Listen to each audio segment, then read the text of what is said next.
Good afternoon, everyone. As many of you know, my name is Prue Klein and I'm the Marketing Coordinator here at Wine Communicators of Australia.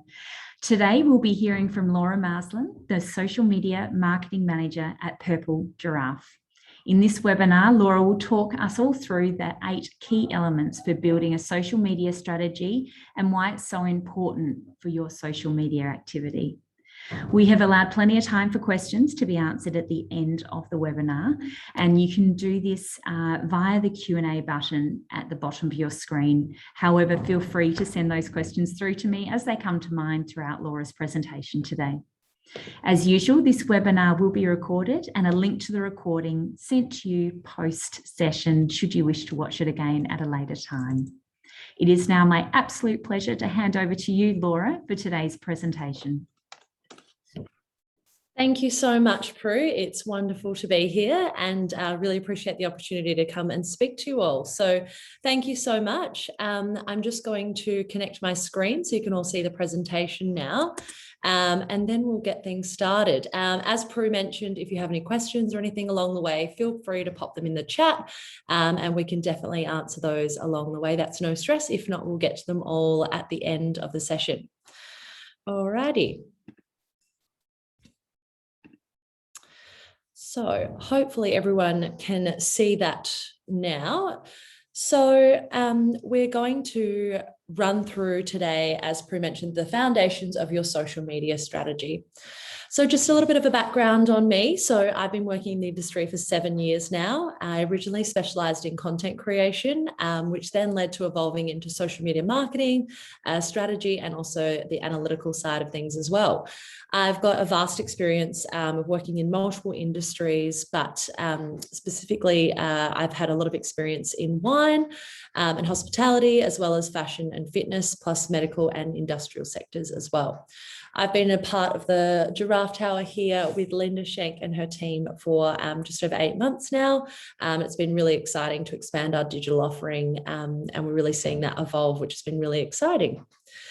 Alrighty, let's get to the nitty-gritty side of things. So let's start talking about that social media strategy. So social media really is one of the most powerful marketing tools in this day and age, and a really great way to make sure that you're being seen in a different aspect to, I guess, consumer facing, whether that might be in a seller door or through your website or emails. It's a great way to kind of showcase that personality and build that rapport with your audience and potential customers as well.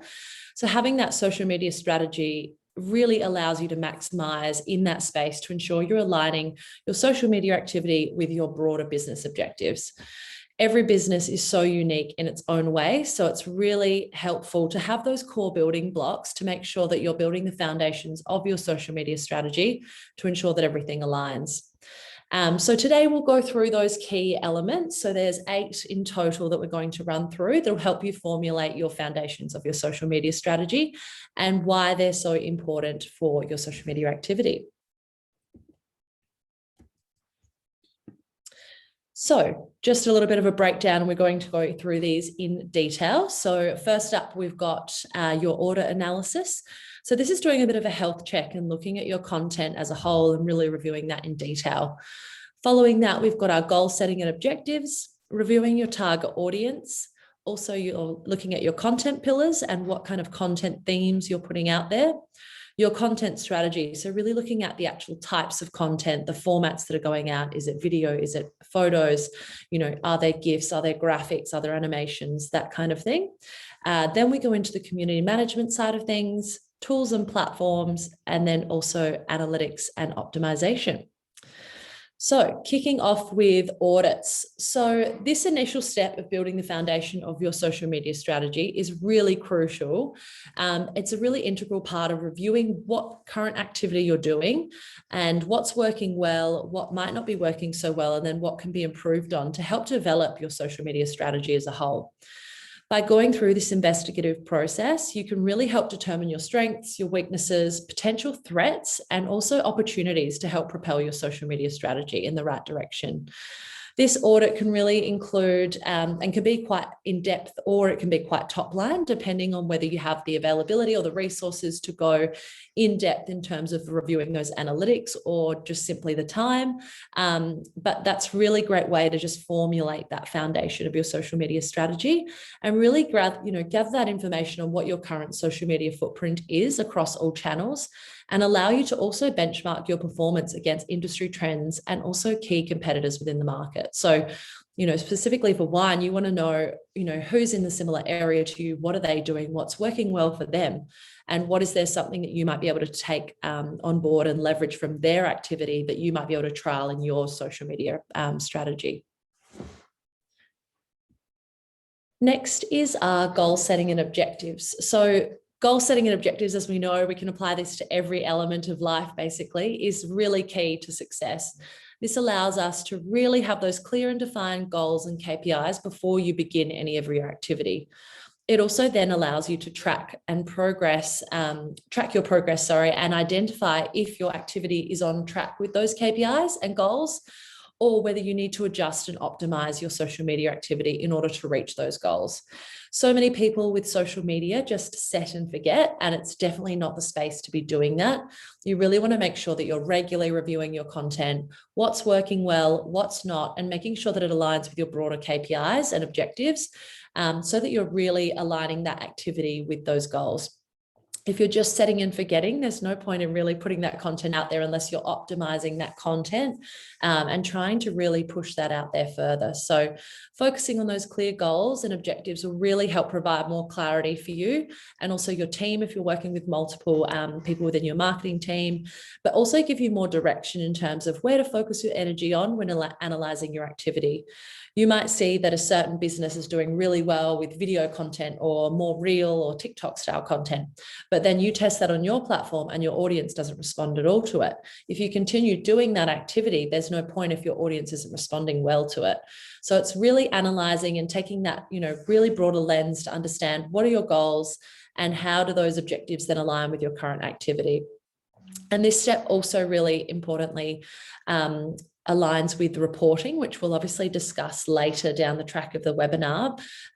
But setting those clear goals and objectives is really setting yourself up for success. So if you're not doing that, then you're basically just setting yourself up for failure. If you can analyze and report and then also optimize your activity based on what you're currently doing, and for future activity, it's only going to set you up for success in that space. So these are a few key social media goals and objectives to consider. And I would just have a little bit of time right now to just jot down 3 objectives you can think of straight away that would align with your business and your current social media activity. The ones I've listed there are building brand awareness, increasing meaningful traffic to the website. This is particularly helpful in terms of, direct to consumer sales through your online e-commerce store or platform. Grow social and email followings and subscribers. A lot of people are stepping into the email marketing and aligning that through their e-commerce platforms as well. So how can you use your social media to help with that and help really boost your email followings as well, to ensure that you're really building your community through social, but also your email marketing, because that is owned data that you now have, on file, which is really helpful given the whole iOS and privacy changes that have recently come into play this year with Facebook and Apple. New customer acquisition is another key one. So, what are those goals in terms of social? And does that mean that you're, pushing certain organic posts out to try and acquire new customers? Is it partnering with other brands to leverage off of their audience to try and, bring in new customers? Or is it simply running a giveaway or, running some paid campaigns as well to complement your organic activity? And then the final step that I've listed today is guaranteeing that performance through reporting, which we've just kind of gone through in that setting of the goals and objectives, which is really, really key to success. If you're constantly optimizing and reviewing your content and your activity that's going out there and optimizing, then that's only going to set you up for success in that space. So hopefully everyone's had a little bit of a time to quickly think of a few objectives you think of straight away. But if not, you can always get back to that down the track and have a bit of a think. But a really good one just to jot down a few ideas that kind of pop in straight away into mind. Target audience is a really, really key thing to understand. And I guess the main thing is understanding, firstly, how well do you know your business's audience? And if you don't know your target audience, how can you effectively communicate to them? And this is a really common mistake we'll see in social, because no one will often take into consideration that your target audience is actually quite different to potentially what your consumers are or your customer base. So it's really understanding the analytics of who are your audience. If you think you've got a predominantly male-dominated audience, but then you actually go into your platforms and see that it's actually, 70% female, 30% male, that might be because females are often spending more time on certain platforms or engaging in certain content more than males. So understanding your audience and, really evaluating that gender demographic, but also age groups, and making sure you're not eliminating any age brackets out of your audience, but then also location and geographical details as well can be reviewed from that back end data on your platform. So really, really key to understand, who is that key audience across your business as a whole, but then also on your social media platforms, because that might also alter between certain platforms. It might be different from Facebook to Instagram. So really taking that deep dive and looking at that when you're doing your audit can be really helpful as well. And it's also then understanding when are they online, when are they active? And a lot of the platforms will give you that information as well, which is really helpful, because then that helps you to then understand, well, when is the best time to post your content and get that out so that your audience is most likely to engage with it. So yes, lots to take into consideration there with your audience, but there are a lot of analytics on the back end of most platforms that you can really utilize, and make sure you're using them in order to formulate your foundations of your strategy in that space. Content pillars. So content pillars are really key. So these are basically themes that are specific to your brand, and they help you to tell the story of who your brand is, helps define that personality and tone of voice, and also that style. And it's a really key tool to conveying your brand image to your audience. So my first recommendation would be to try and define your content pillars. So defining your content pillars is really key. So this is something that you want to make sure that you're formulating as part of your social media strategy. And again, you might think of a few off the top of your head that you might want to jot down while you're listening right now. But these are key themes. We'll typically say to people, try and think about 3 to 5 themes. Don't have too little, don't have too many. And when you're planning out your social media content, what you can do is then make sure that you're altering how many posts are referring to, content pillar 1, content pillar 2, so that you've got constant variety in your content going out, and that your audience is remaining engaged and they're not seeing repetitive posts going out. It's often quite tricky in a sales kind of market where you're trying to push a product, but how can you do that in a different way? You might have a post that's really pushing the sale of a new product or a product launch perhaps, and then you've got a call to action linking to your website. But then you might want to link and talk about the behind the scenes of how that wine came to, and potentially, the winemaking process, the tasting notes, and giving that story of the brand, and that personality can really come out through your winemakers or the staff and the team within your business.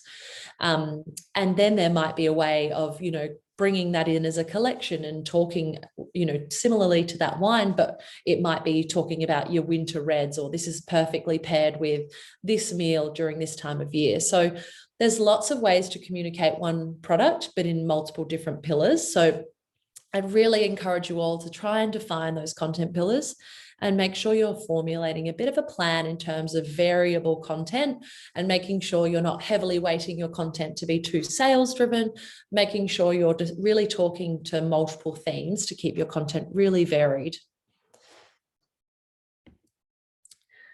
So next, coming into content recommendations, and this flows on quite nicely from your content pillars. So first impressions on social really are everything, particularly for your visually aesthetic platforms like Instagram. So obviously you come onto Instagram, you've got that visual feed, which is really can make or break whether people understand a brand straight away when they come onto your profile. We call it often the golden thread. So really really recommend considering that golden thread and making sure that your content all aligns. It's fine to post things individually and think that they align, but how does that actually look on the grid? And we'll do this with a lot of businesses we work with, is actually formulate that grid and how that will look for the month. And obviously things will pop up ad hoc, but it'll just help you to shuffle things around to make sure that that golden thread is always there weaved through your content, so that there's consistent branding, there's consistent styling, and you've got that really clear understanding that this is your brand. So when people jump on that, it just aligns with your website, it aligns with your EDMs, and it's really clearly your brand, which I think is really key. And for a lot of brands, it can get a little bit lost because of that visual content, but how can you subtly weave that golden thread throughout your content? So that's a really key one. And I'd recommend definitely just going back and looking over your feed and thinking, are there elements where there is a golden thread? Are there elements where we're losing it? Why have we lost it? And really looking at it with that analytical lens, just to try and, see how could you have maybe improved that to bring that golden thread up and really align that content with your branding. So now going into types of content. So at the core of every successful social media strategy is that solid plan, calendar, and content library. So as we've kind of touched on with the content pillars, having those key content pillars will help you to then identify those key dates and aligning them then with your content pillars and themes. You can also look at leveraging topical events or news industry updates. So that might be an upcoming wine show potentially coming up, or it might be, National Pinot Noir Day, or is it, making sure you've got Christmas topics coming up and you've got maybe some wine packages and specials coming up around that time of year that are very relevant to the holiday season. So that's where creating that content calendar and planning out those key dates and topical events or potential, news and industry updates or just key holiday dates can be really helpful to help you map out where your content's going. So I'd recommend sitting down with a bit of a calendar. It can just be in a Google sheet or an Excel doc even, and just mapping out what are those key dates, what do we need to speak to as a business, and how does that then align with those content pillars. And then it's obviously ensuring that that activity aligns with your goals and objectives as well. So perhaps engagement is one of your key goals. So getting as many comments and likes and shares of your posts. So, what strategies can you use to implement to do that? Perhaps it's a Christmas giveaway. It could be 12 days of Christmas. There's lots of opportunities there to discuss that. And then it's considering a content library. So content is king, and especially on social media, that really is your holy grail of capturing people's attention when they're scrolling on their feed. So a strong content strategy is really key, but also testing and trialing multiple formats as well is really key. So if you're able to communicate, multiple content pillars and themes, but also then mix that in with different content formats, that can really help to keep your audience engaged and see that you're, keeping up to date with the current trends. Instagram's really prioritizing a lot of video content at the moment, especially more that real TikTok style content. So perhaps that's something you want to trial and test that out for a few weeks and then review. Did that work? How did that go? And put that analytical lens on and then decide whether you want to continue doing that activity. So lots and lots to consider there. Now I see we've got a few little questions. Did we want to jump into those at all? No, I've lost audio. No, all good. It was just about the audio. Cool. Just wanted to check. All right. Sorry, Prue. Thank you. All right. We'll continue on. So community management. So community management is really key. And this is often an area of social that often gets neglected. And it's really, really key to building that rapport with your audience, but making them feel like they're part of your business and part of your family and your community. It's really about encouraging and extending that conversation with your social media audience through that communication on social. So this is replying to your comments, your messages, potential inquiries or questions about your social channels or about your business, and then really generating that conversation where appropriate. A lot of brands will get comments, but then they're not being responded to. How can you potentially extend that conversation and really encourage more conversation out of your audience by potentially going back to them and asking questions and really taking that to another level?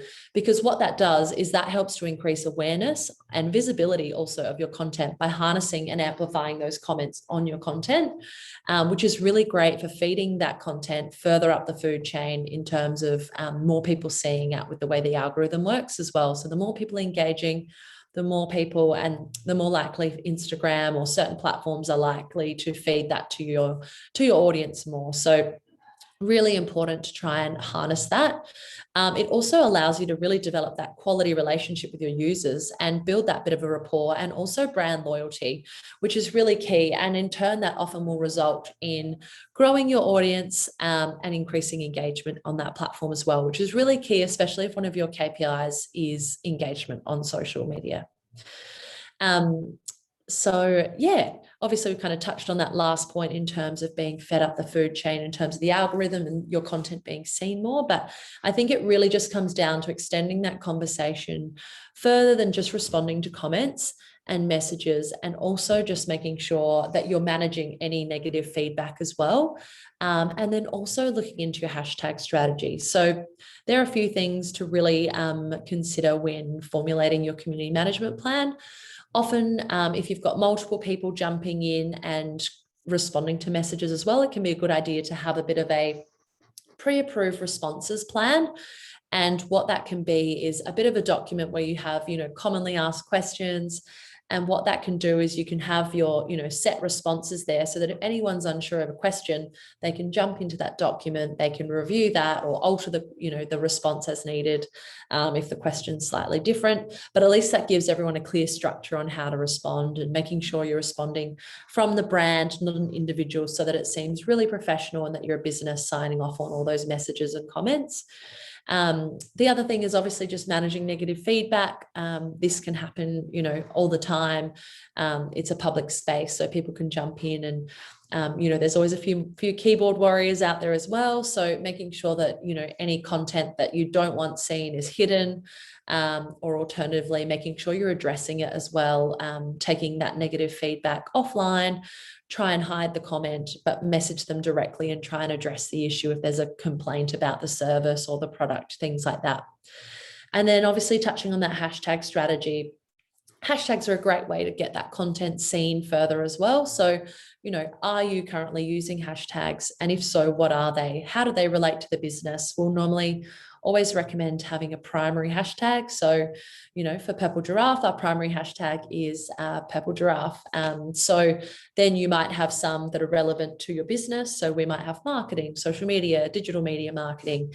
And then you'll have, geographical locational hashtags as well. So South Australia, Adelaide, things like that, just to have a bit of a think that might be relevant. Obviously, if you're working with a wine brand and it's a red wine post, you might have the wine variety, red wine, things like that. So having a bit of a look at that and seeing if that's improving your engagement and your visibility of your organic reach on posts as well can be really helpful, just to help that content be seen further. So yeah, lots and lots to consider there.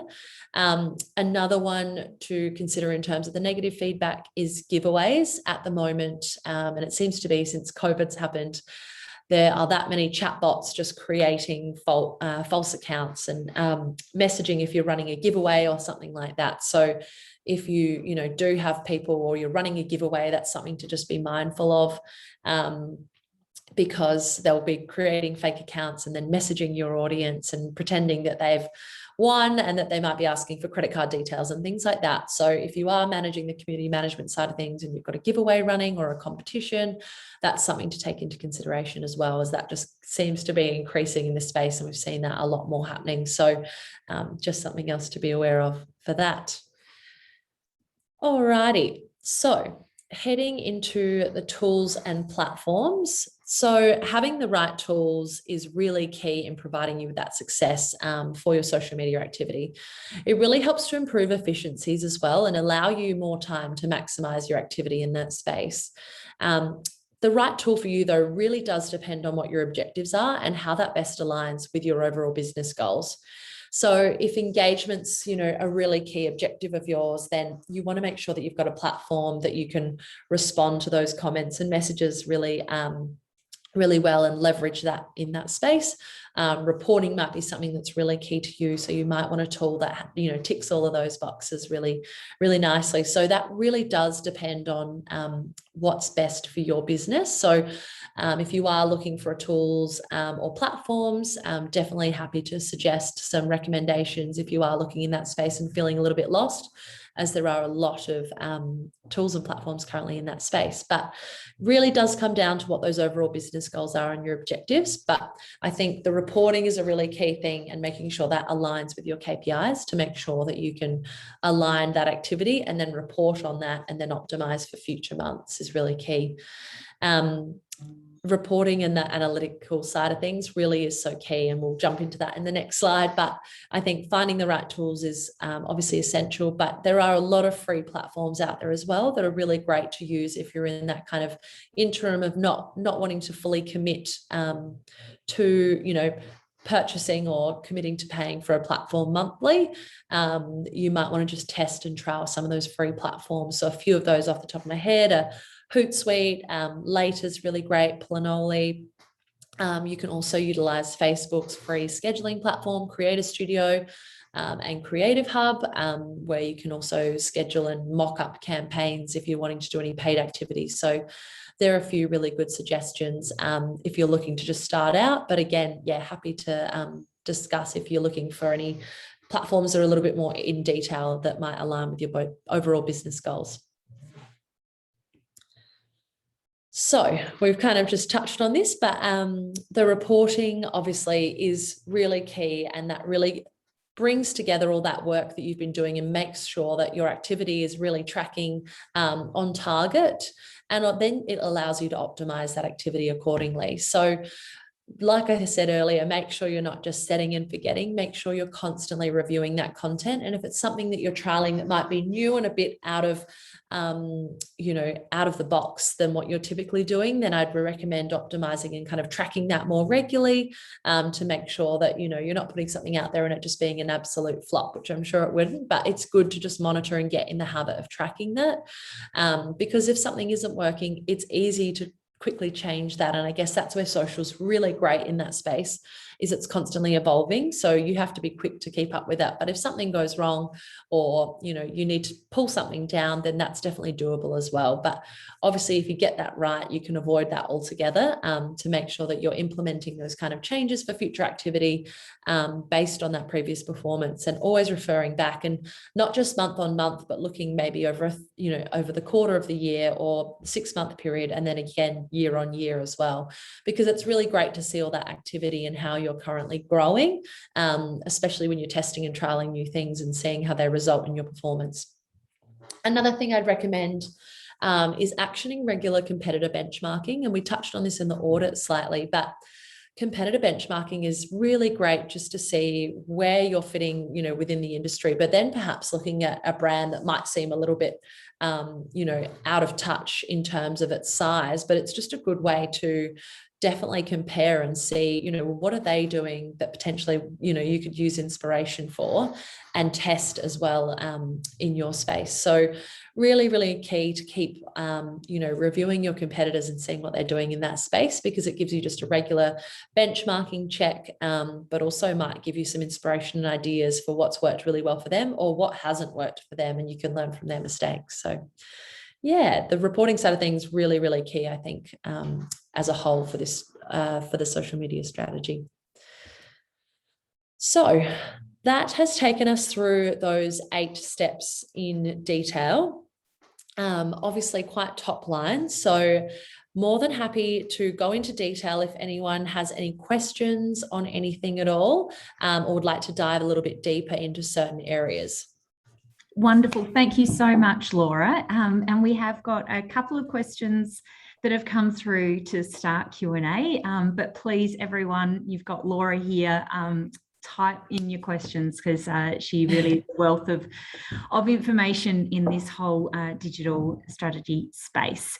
So the first question is from Jason, and he's just wondering if you've got some examples, like a list of wineries you would say are really in touch with social media and I guess do it particularly well.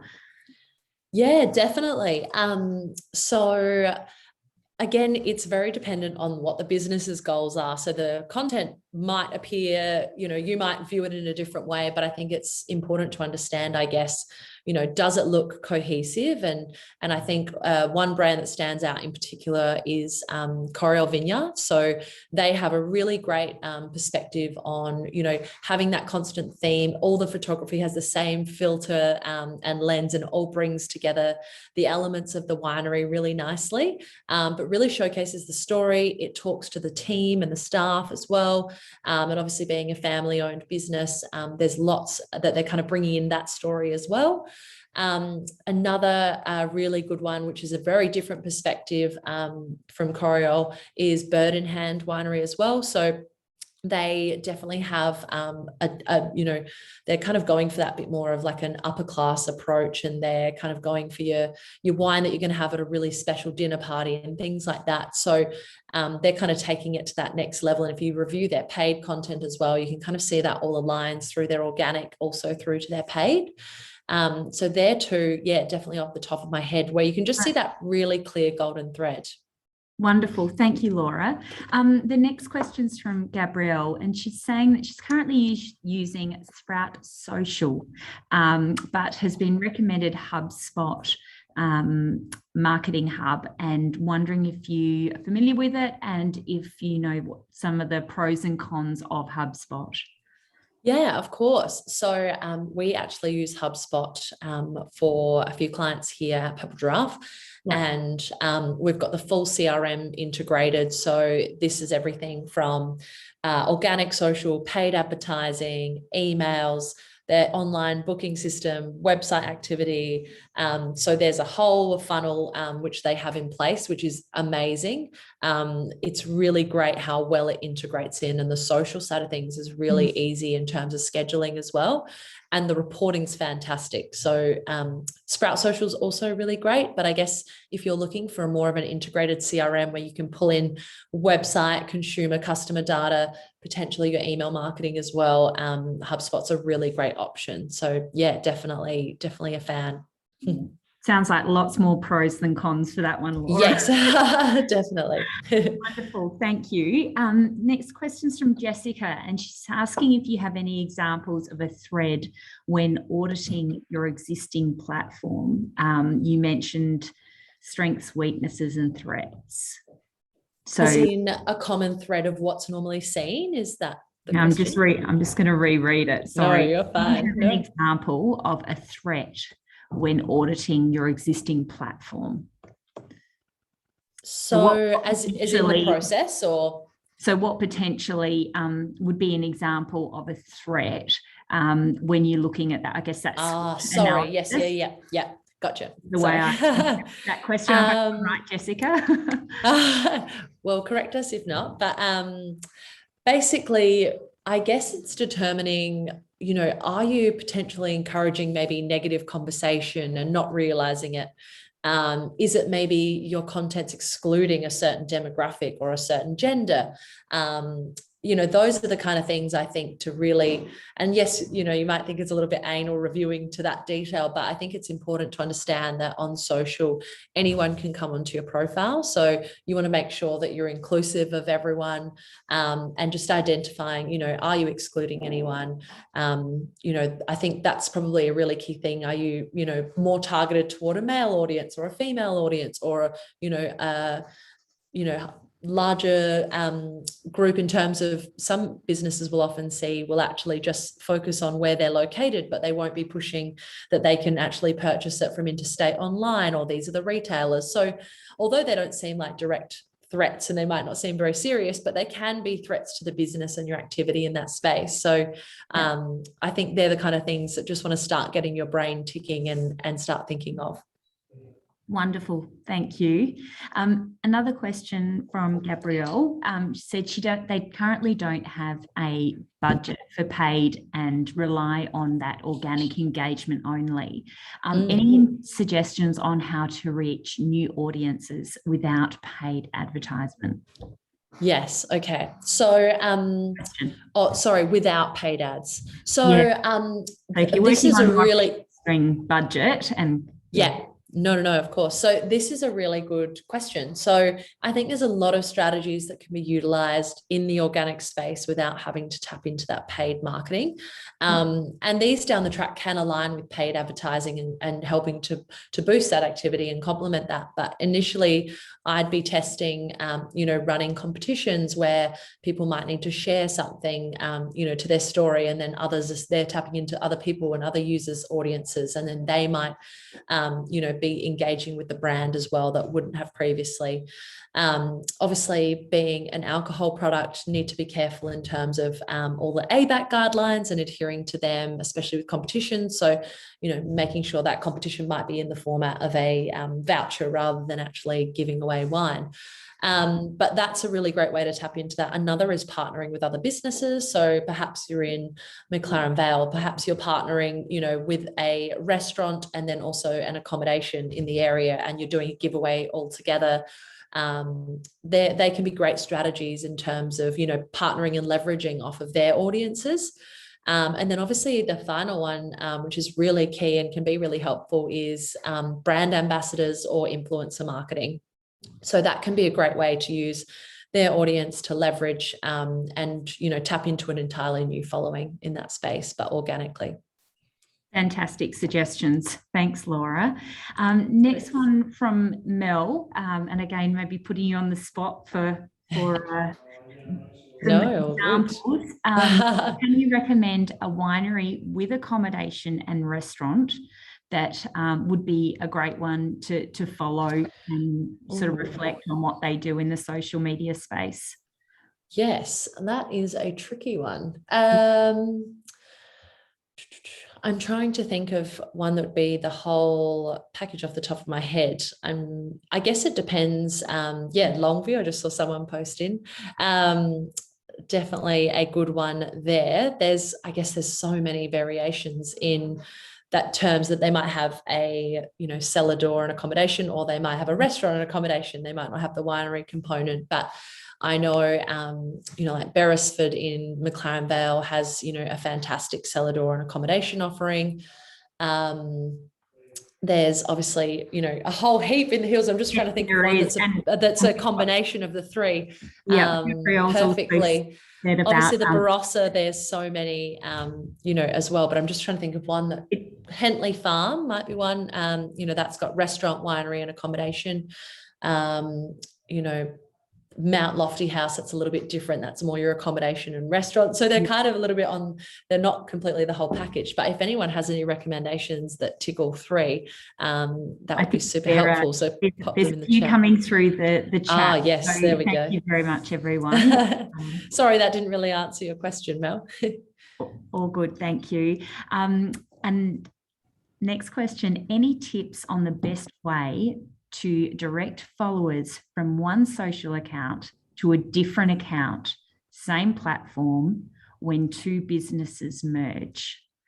i.e., over what time period should you plan to encourage followers to come across to the new social account? Yep.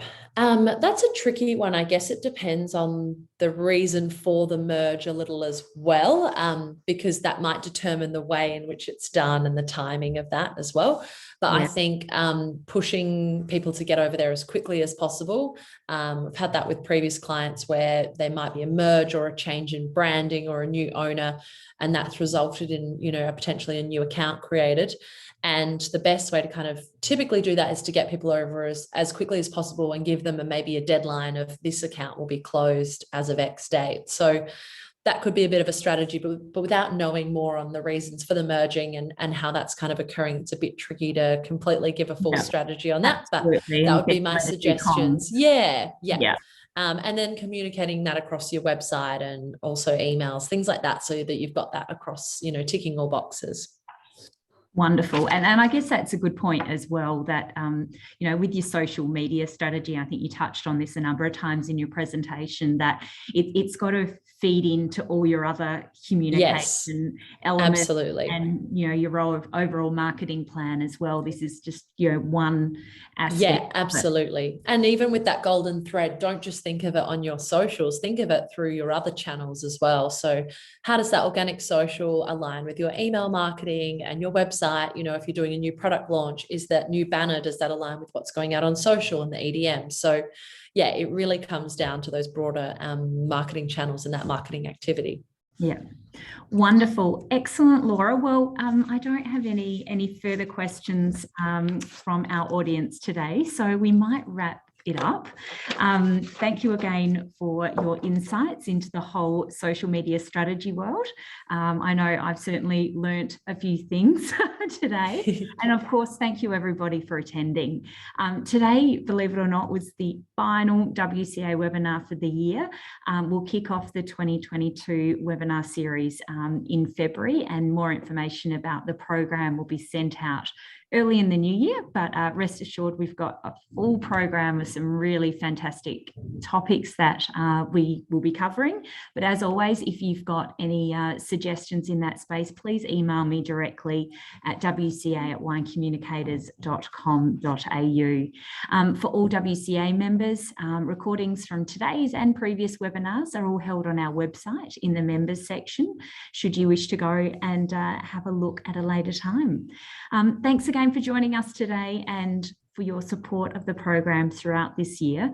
Wishing you all a safe and happy festive season. We look forward to seeing you back online for what we all hope, fingers crossed, is a much better year for all in 2022. Thank you so much. Take care. Thank you so much. Bye.